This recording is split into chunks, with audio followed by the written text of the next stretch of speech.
Welcome to the first set of notes for semester 2. We will be discussing something called mole, and this is where a lot of what we learned about in the first semester is going to start to come into play. Things like knowing how to balance chemical equations, how to write chemical formulas, scientific notation, significant figures, and things like that. So we're going to go slow, and keep in mind that you can always ask questions. Okay. So why the mole? What is this word, the mole? It's obviously not the animal, nor is it the skin feature. It comes from the German word meaning molecular weight. And molecules are small, okay? Atoms are small. Something called a formula unit is small. Formula units are what ionic compounds are called. So atoms are, how many oxygens, how many chromiums, how many irons, that kind of thing. Molecules are, of course, how many carbon dioxides, how many waters, how many methanes. Formula units are sodium chloride, magnesium bromide, and things like that. Things with a metal and ionic, okay? But they all mean the same thing. They're all little units, little things called representative particles, which we'll cross in a minute. So since they're extremely small, and there's so many of them, even in the smallest sample, chemists created a new counting unit, just like astronomers create a new counting unit for measuring large distances in space called a light year. Chemists made up something to count very, very small particles called the mole, okay?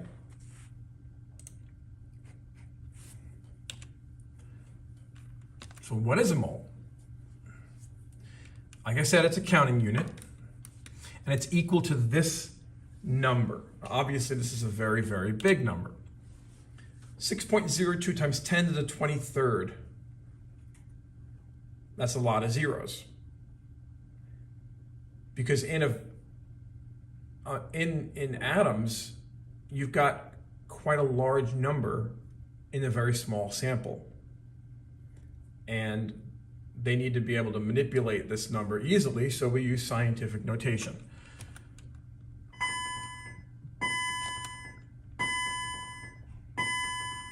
Other examples of counting units are pairs, like a pair of gloves, a dozen, like a dozen eggs, and a gross, like a gross of pencils. A gross is 144 or 12 dozen. That's what a gross is. You may be familiar with that when buying fireworks. You can buy a gross of firecrackers or a gross of bottle rockets. So it's a counting unit, very similar to other counting units, okay? To simplify it.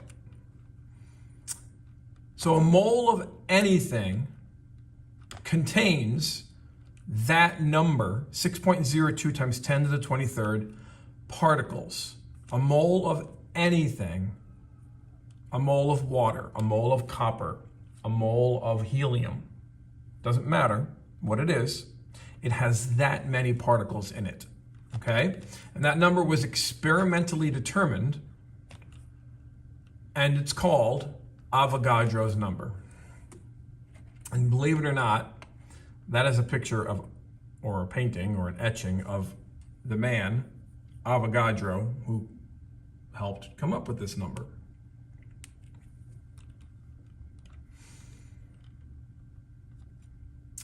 So again, I talked about this in the first slide, but the representative particles, we're going to be using that term a lot, representative particles.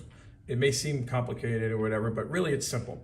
It's the particles that represent different kinds of materials, okay? So if we're talking about an element like carbon or nickel or gold, we're going to use atoms as the representative particle. If we're talking about a molecular compound, otherwise known as a covalent compound, remember that is two nonmetals like carbon and oxygen, or sulfur and oxygen, or any other number of silicon dioxide, which is glass, we're going to call that a molecule. Carbon dioxide, methane, any of the hydrocarbons or molecules. Glucose, molecule, okay? And that representative particle is a molecule. Anything that is ionic, a metal and a non-metal, this is all review, is we're going to call a formula unit. Well, I don't typically use that term. I usually just call it a molecule also. Really, it's the same thing, but the textbook and other sources might refer to it, an ionic compound, as a formula unit, okay? So this diagram is showing us what a mole looks like, okay? So on the left, you've got a little beaker of water, and you can see the beaker's filled up about 3/4, okay? Or 2/3 maybe. And that's molecules, because it's water, it's covalent.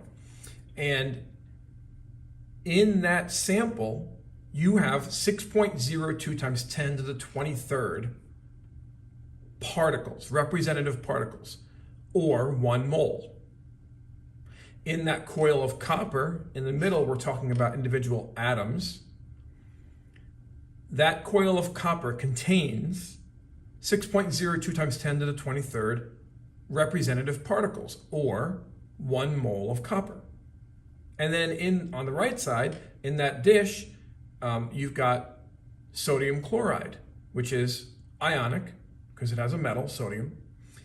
So it's known as a formula unit, and you have 6.02 times 10 to the 23rd particles of sodium chloride. So you can see a mole of every single substance can look like a different amount, because it is. It's the same amount of particles, but the mass is going to be different, okay? So obviously the mass of copper is going to be greater than the mass of water, and other numbers are different. The volume is going to be different, okay? The volume is going to be different. And the mass, but the number of particles remains the same. That's the key here. 1 mole. All right. So Avogadro's number is extremely large because we're counting extremely small particles. And I believe I either left a space in your notes for that or it's already there, but it's how many atoms there are per mole, or how many molecules there are per mole. Just replace this atoms with molecules, or how many formula units there are per mole, okay? That's the units, atoms per mole, for Avogadro's number. So let's look at this big picture, okay? So if I had Avogadro's number of sheets of paper stacked one on top of the other, they would reach beyond our solar system. If I had Avogadro's number of basketballs, they would create an entire new planet the size of Earth made out of basketballs.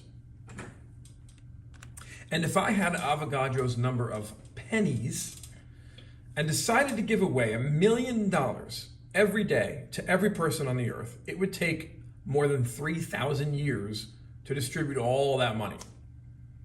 That's a big number.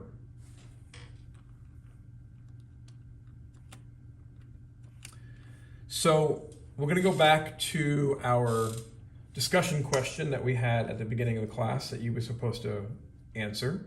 And we're going to use that as our reference, okay?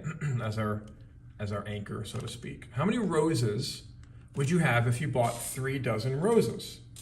So this picture here is about 3 dozen roses. As a visual. So you have to have a conversion factor. Yes, you could probably do this right in your head. I know that, but I'm trying to go baby steps. So bear with me, and also bear with all the other students who are needing this, okay? If you're understanding this faster. So we know that 3 dozen, you can multiply that by a conversion factor. 12 roses per dozen is 36 roses. But we could have set that up differently, couldn't we have? We'll talk about that on the next slide, sorry.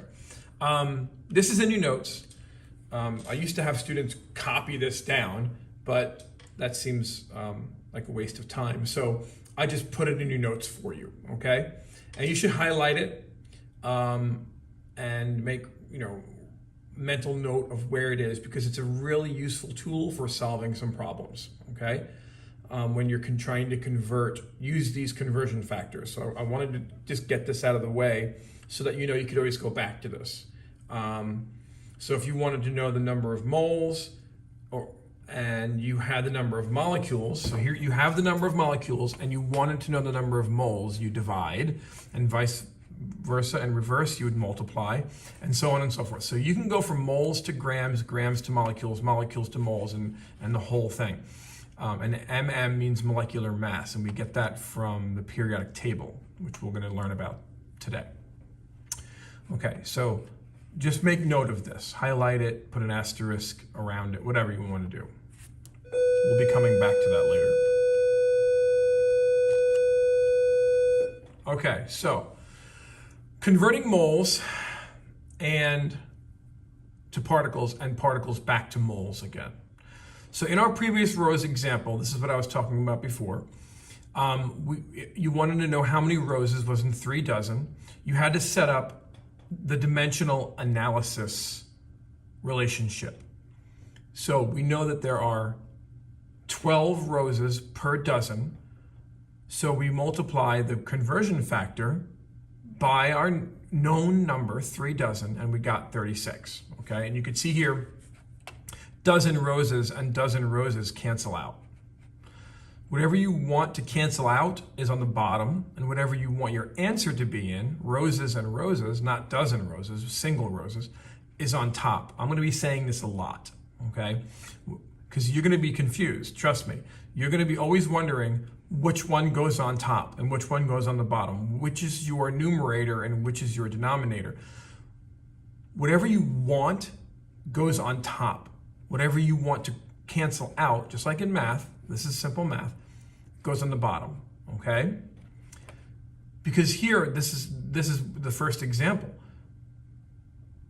When you're trying to convert moles to particles and other things, you always end up with 2 conversion factors. I could have chosen 1 dozen roses equals 12 roses, but that would have given me the wrong answer.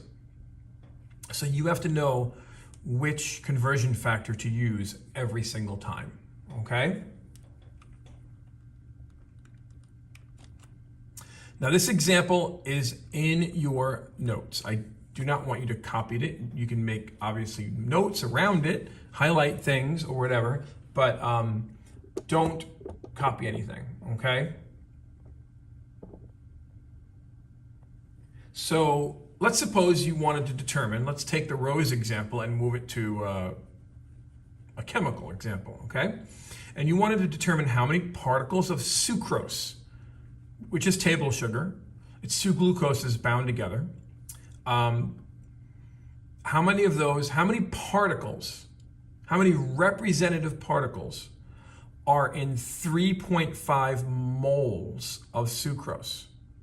So remember the picture before of the mole of water and the mole of copper and the mole of sodium chloride? That's what we're looking at here. Now I'm looking at a bowl of sugar. Imagine a bowl of sugar just sitting on the table, and you've got 3.5 moles of sugar in a bowl. Mole in a bowl. And that relationship, whenever you're talking about particles, you have to use Avogadro's number. Every time you're talking about atoms, molecules, formula units, which are all examples of representative particles, you're going to use Avogadro's number. And I'm trying to be very clear about this because sometimes they don't talk about particles. And for some reason, students still want to use Avogadro's number when particles aren't even mentioned, okay? So only when they're talking about particles do you use Avogadro's number. And we'll cross that bridge again in the future. So we know that 1 mole, based upon our notes that we just took, we know that 1 mole of particles is equal to 6.02 times 10 to the 23rd representative particles. But like I said before, there are 2 conversion factors. There's Avogadro's number per mole, and there's 1 mole is equal to Avogadro's number. Which one do we use? That's the question, right? So they're asking how many particles. So that's what we want our answer to be in. So particles goes on top. Does that make sense? And they give us moles, so we want moles to cancel out. So that goes on the bottom. Let me state that again. How many particles? This is what our answer needs to be in, so that's what we want on top. We want this conversion factor, not this one this time. So by using the correct conversion factor, you can find the number of representative particles in a given number of moles. Number of moles, which is what you have, 3.5, times our conversion factor, our proper conversion factor, with particles on top, moles on the bottom. Moles cancels out, leaving us with the answer, representative particles, in this case molecules, okay? Because sugar is covalent and the answer is going to be molecules. And you do the math, 3.5 times 6.02 on your calculator, you're going to get you're going to get a number that you have to move the decimal point over for, okay? Because if you are moving the decimal left, you have to go move this up. So you have to move, it's actually 21, right? Everyone should have a calculator every single class period from now pretty much until the end of the school year. You need to have a calculator out. It could be on your phone, it could be a separate calculator, but regardless, you are required to have a calculator at all times, okay? Practicing these when we do them so that you understand all the processes. Because when you multiply these, you get 21, and that is not the proper format for scientific notation. You have to move the decimal place over 1 to the left, and that means you have to move your exponent up 1, okay? So the answer becomes 2.11. And notice significant figures. There's 3 significant figures here. Why? Because there's 3 here and there's 3 here. So the smallest number of significant figures in your problem is 3, okay? So here's our first practice. I'm not going to give you these answers. You're going to work these out based upon that previous example, okay? So I'll go over these really quick with you, but I'm not going to do them with you in class. You can ask me questions about them. You can discuss them with the people next to you when we're done with the notes and work on them together, but we don't have time in the notes to do it. So how many molecules? So we want molecules, that's a representative particle, so we want Avogadro's number on top for this one, and moles on the bottom. How many formula units? That's again a representative particle. We want Avogadro's number on top. How many atoms? Same thing. How many molecules? Same thing. So this is going to be moles on the bottom over 1 mole each time with Avogadro's number on top. That's going to be the same conversion factor each time. Make sure you're looking at significant figures. This is 3. This is 4 significant figures, but Avogadro's number is 3, so your answer is still going to be 3. This is 2, so your answer is only going to have 2 significant figures on number the third bullet. And then 3 significant figures again for the bottom one, okay?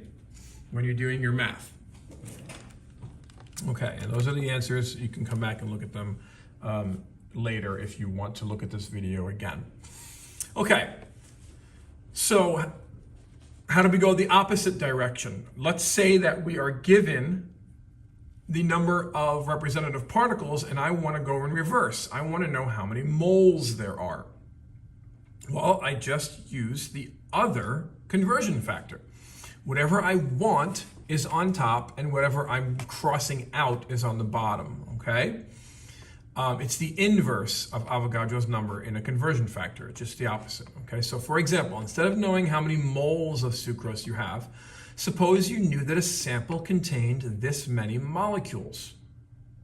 To convert this number of molecules of sucrose to moles of sucrose, you need a conversion factor that has moles as the numerator and molecules as the denominator, okay? So long drawn out way of saying, just use the opposite. So here you have molecules and you want moles, just flip it over. You have moles on top. Molecules cancels out, otherwise known as representative particles, cancels out, and you're left with moles. You just divide these two numbers. So it's 2.11 divided by 6.02 on your calculator.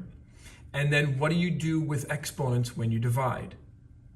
You subtract, right? So 24 minus 23 is 10 to the 1, which you don't even need, right? So your answer is 3.5. So there's 2.11 times 10 to the 24th molecules of sucrose and 3.50 moles of sucrose, okay?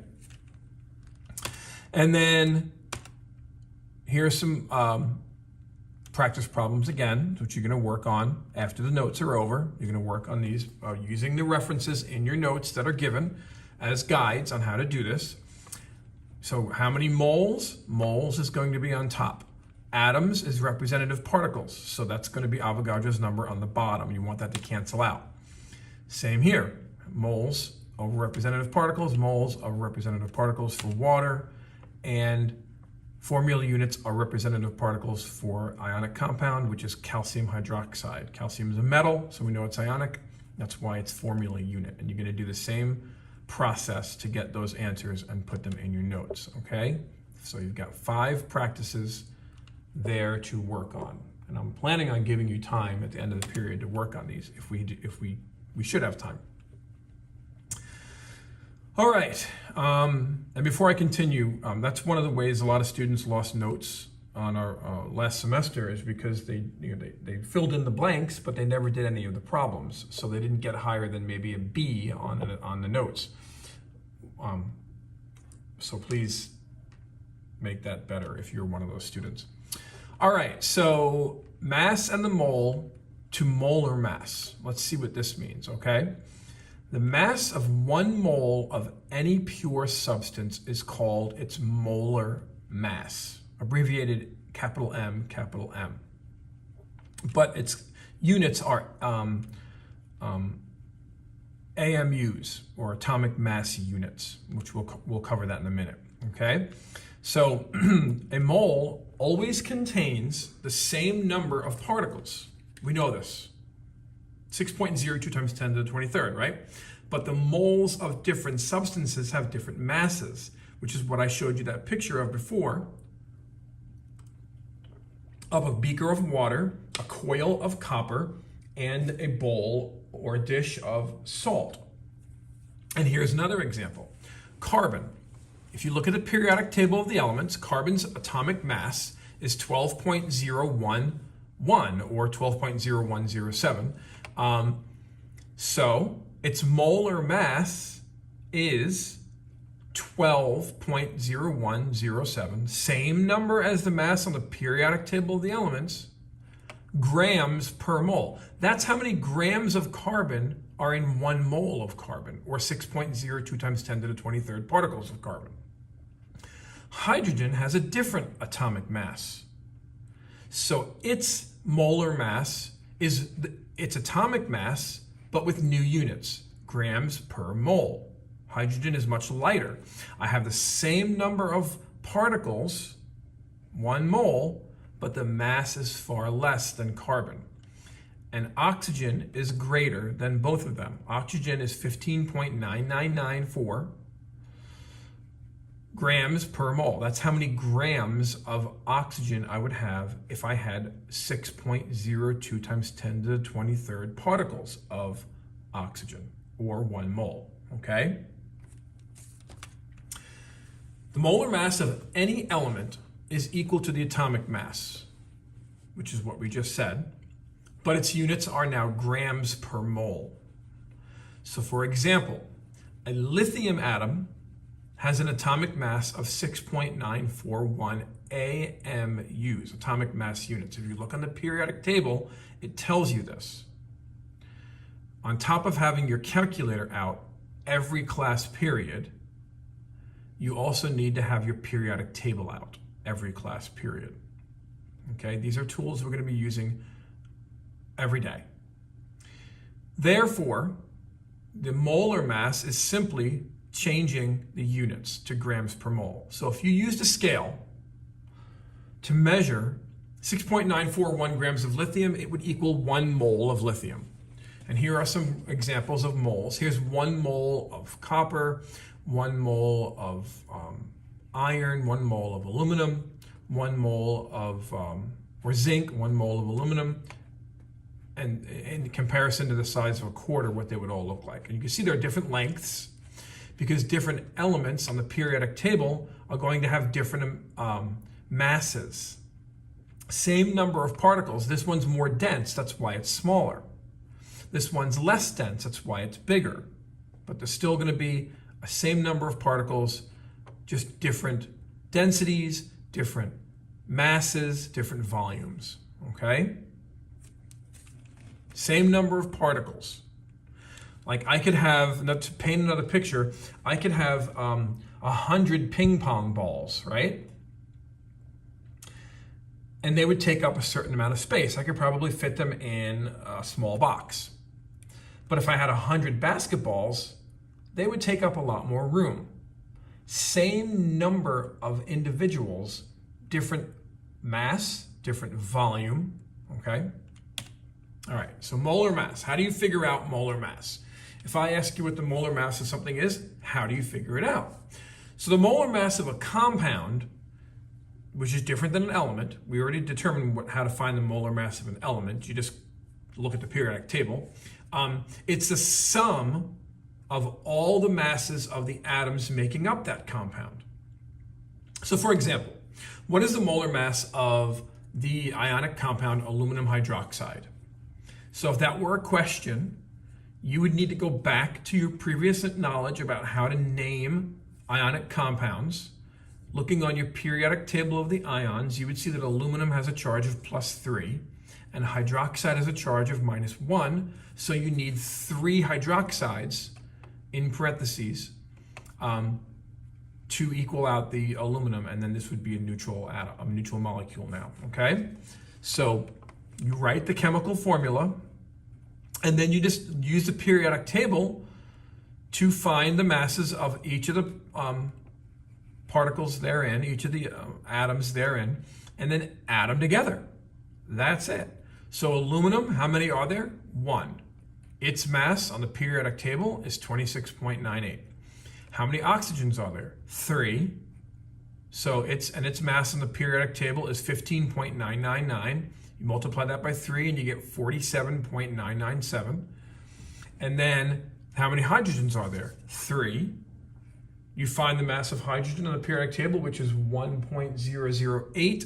You multiply that by 3 and you get 3.021. Then you add these together, and at the end, do you use significant figures only at the end? So when you multiply these out, these are going to be long,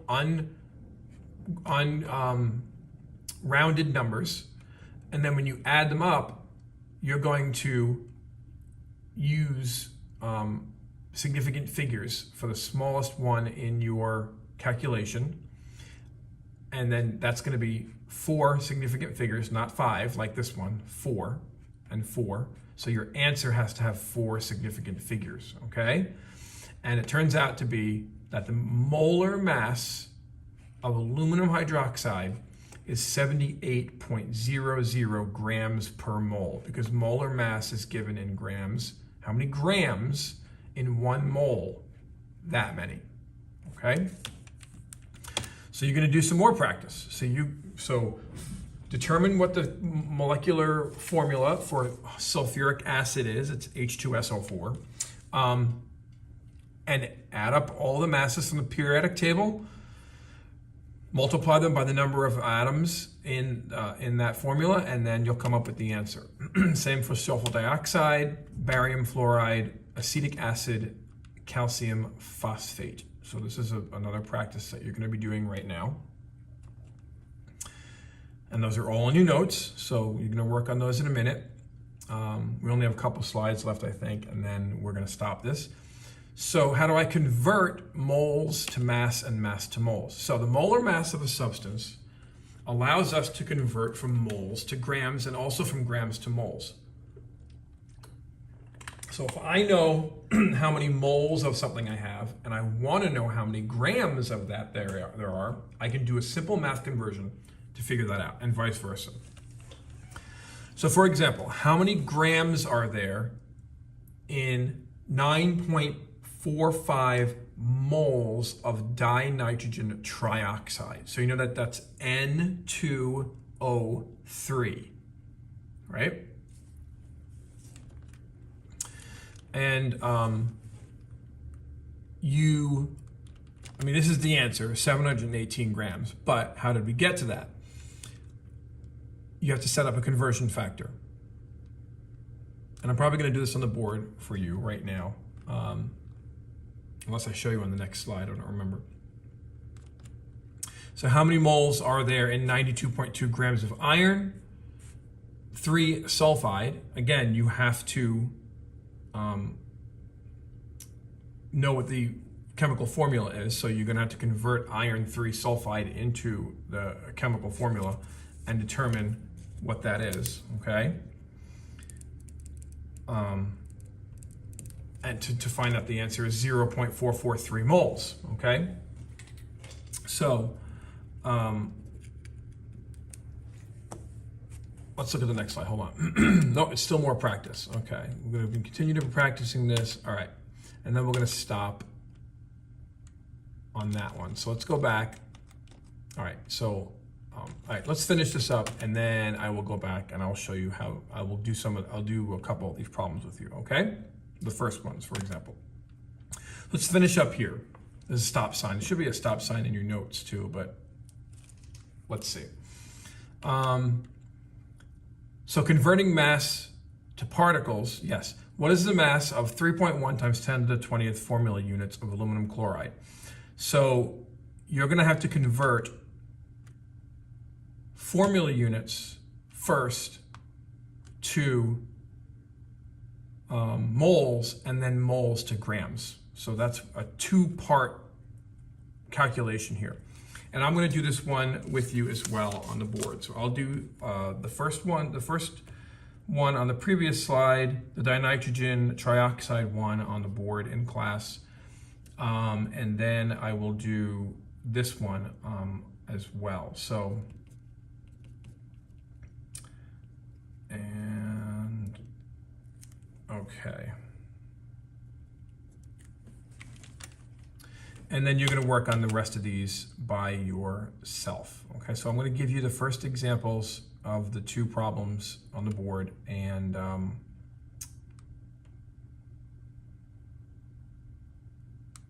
I will do something for the kids at home also. So if I don't do that, remind me, kids at home, when you're seeing this video, and I will send you a how-to video on that, okay? And don't forget, after I'm done with all this, and you're still kind of like, oh, I need a little more background, remember that you could go to YouTube and look up Tyler DeWitt on YouTube. Look up Tyler DeWitt moles to mass or mole conversions, and you'll see some really good videos on that as well, okay? So we're gonna stop it here. And if there are any questions, you may ask.